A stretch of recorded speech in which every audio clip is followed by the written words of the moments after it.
This is 5 on your side at 4. Focused on you. Right now at 4, O.J. Simpson has died. Just hours ago, his family announced the football great turned controversial figure lost his battle with prostate cancer. Thank you for joining us. I'm Brent Solomon. And I'm Kay Quinn. Simpson rose to fame as a professional football player and later became an actor. But those accomplishments were overshadowed by his acquittal in the brutal killings of his ex-wife and her friend. NBC's Jennifer Bjorklund has reaction from Los Angeles. O.J. Simpson's family announced the news of his death in a statement on social media. On April 10th, our father, Orenthal James Simpson, succumbed to his battle with cancer. He was surrounded by his children and grandchildren. During this time of transition, his family asks that you please respect their wishes for privacy and grace. He was one of the greatest ever on the gridiron and inducted into the Pro Football Hall of Fame. But his football career would forever be overshadowed when, in 1994, his ex-wife Nicole Brown Simpson and her friend Ronald Goldman were found stabbed to death in Los Angeles. He was charged with their deaths, and it led to what was called the trial of the century. And you had networks who broke into programming, and you had everybody in the world focusing on this case. During the trial, one member of Simpson's legal team says they worked to raise doubt in the minds of jurors. There was overwhelming evidence that might suggest that he did it, and then there was one piece of evidence that was tampered with. While the jury found him not guilty, the family of Ron Goldman, one of the victims, did not. In a statement, Ron's father, Fred, tells NBC News, "The only thing I have to say is it's just further reminder of Ron being gone all these years. It's no great loss to the world. It's a further reminder of Ron's being gone." O.J. Simpson was 76. Simpson's death likely won't end the legal battles. The Goldman family says the civil judgment awarded to them still remains largely unpaid. In Los Angeles, Jennifer Bjorklund, NBC News. You can find more coverage on the death of O.J. Simpson right now on KSDK.com and the 5 on Your Side app. Well, a troubled St. Louis gas station is set to close after issues with crime. 2 lawsuits filed against the Shell gas station called it a nuisance and a burden to downtown.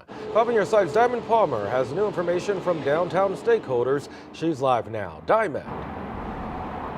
Well, Brent, a resident named Matt O'Leary and other people actually filed 2 lawsuits against the gas station 2 years ago.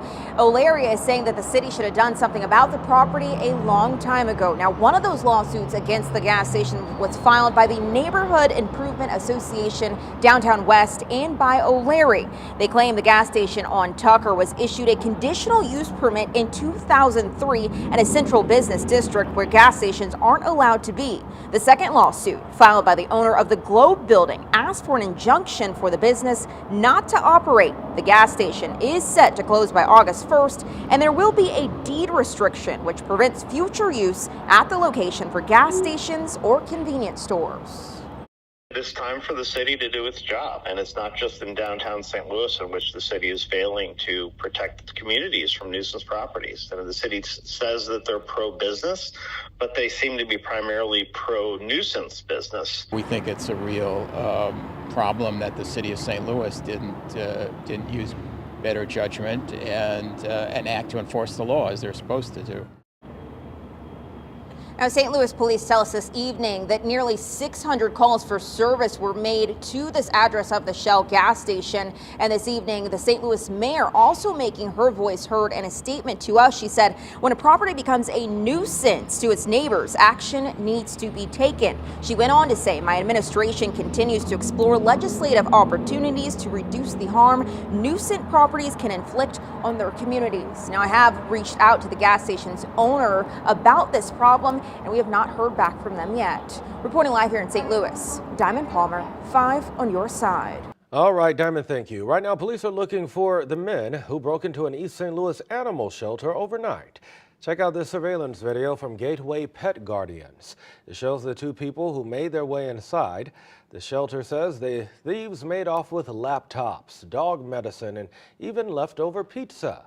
They didn't hurt any of the animals. If you recognize these men, call East St. Louis Police. I heard a loud bang at like 12:30. I opened up my front door and there's a tree on my car, my truck. Check out the damage left behind after a tree fell on top of a car overnight in Waterloo. The homeowner says she woke up to a loud crash just after midnight. A telephone pole also came down near South Church Road, cutting off power for about an hour.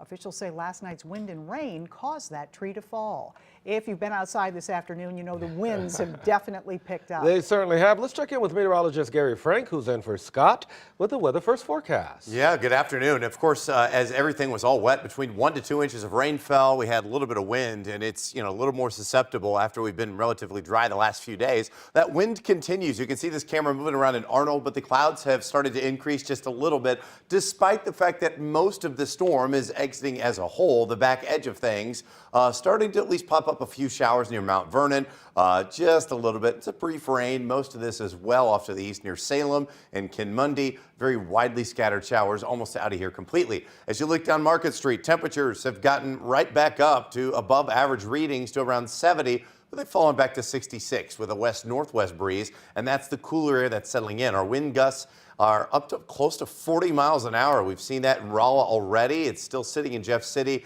and it's at 35 in Alton. So this evening, expect temperatures to hold steady in the mid-60s. We're not going to drop a ton just yet, but the wind still is going to be a factor this evening. And as we look throughout the next few days, still staying a little windy on Friday, especially the first half of the day. But a much warmer weekend is on the way before maybe another round of severe weather is in play. We'll talk about all those. We'll track those storms and the possibility here over the next few days.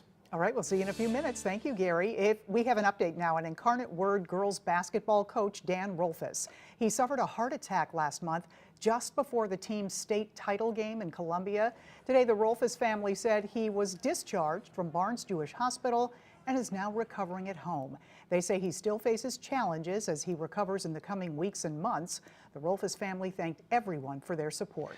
Today, the Cardinals announced outfielder Lars Nootbaar is coming off of the injured list. He's been sidelined for over a month now with multiple rib fractures.